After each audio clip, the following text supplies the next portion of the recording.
Let us gaze in the wine while it's wet. Let's do things that we live to regret.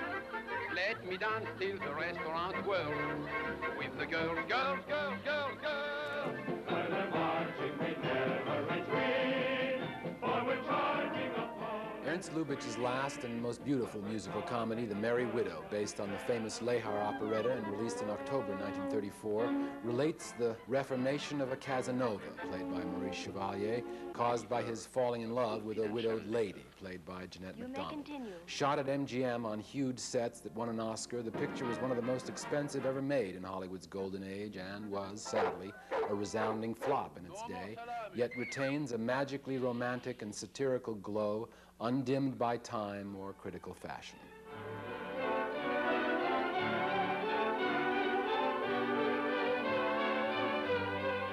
With 4 musicals in the first 4 years of sound, Lubitsch had almost single-handedly been responsible for liberating the genre from stage-bound conventions and backstage plots, creating a unique movie form, setting a standard which, from the point of view of style and wit, has never really been equaled. That famous Lubitsch touch has something to do with the director's meticulous ability to mock and celebrate both at once, and to such perfection you can never quite tell where the satirizing ends and the glorification begins. Of course, this very quality would lead to the very best musicals, and The Merry Widow, Lubitsch's 5th and final one, is his best. It was his 4th with Jeanette MacDonald, whose pseudo-operatic singing style clearly charmed Lubitsch as much as it amused him. After all, her way of singing was irrevocably linked to a fading era whose gentle beauties the director longed to preserve, though he would transcend them. Yet he was never patronizing to his audiences or to his characters. Also, all the singing was recorded live, the orchestra right off stage. But tonight will teach me to forget.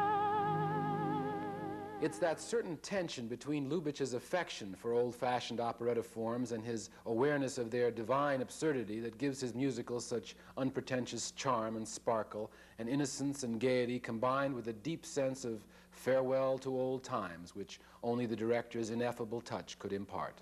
When we are marching, we never retreat, for we are charging a foe that is sweet. But we are caught in the swirl of the enemy's girls and surrender to girls, girls, girls. Chevalier plays Captain Danilo, the irresistible Lothario of the mythical kingdom of Marshovia, and the one woman he would most like to attract is the richest in the country and the most inaccessible, the widow Sonia, whose face he's never seen. Trying to get her at least to lift her veil, he makes a bold pass, is rejected, but Sonia does decide to end her mourning and goes to Paris. The king is terrified of the financial and political ramifications, the richest woman leaving the country.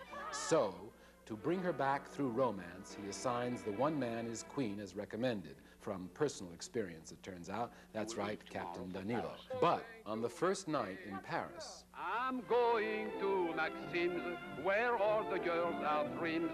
Each kiss goes on the wine list, and mine is quite a fine list. And of course, Sonia ends up going to Maxim's too, where Danilo mistakes her for one of the usual ladies of easy virtue who hang out there alone. He's attracted also to her independence and grit, takes her to his private room where she does fall for him. But realizing he only wants a one-night stand, she leaves. Here they are. All your little tonight, and not a tomorrow among them. Well, that makes Danilo fall. He thinks he's lost his strong-willed Fifi, only to find at the embassy ball that Fifi is actually the Merry Widow, whom he's been assigned to make fall in love with him. Everything would be okay, but she finds out about the assignment, and again, all seems lost.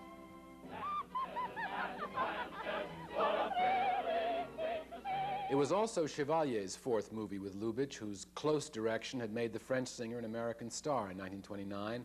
This was his last big American film for 2 decades. But the world of Lubitsch was a dream world all his own. Writer Garson Kanin told me that Lubitsch had once said to him, "I've been to Paris, France, and I've been to Paris, Paramount. I think I prefer Paris, Paramount." Once in my life, I lost both my heart and my head. But, of course, their true love triumphs at the end, just as we knew it would that first extraordinary time they danced together to the Merry Widow Waltz, and Lubitsch's eloquent camera danced with them, enfolding the two in his most loving embrace.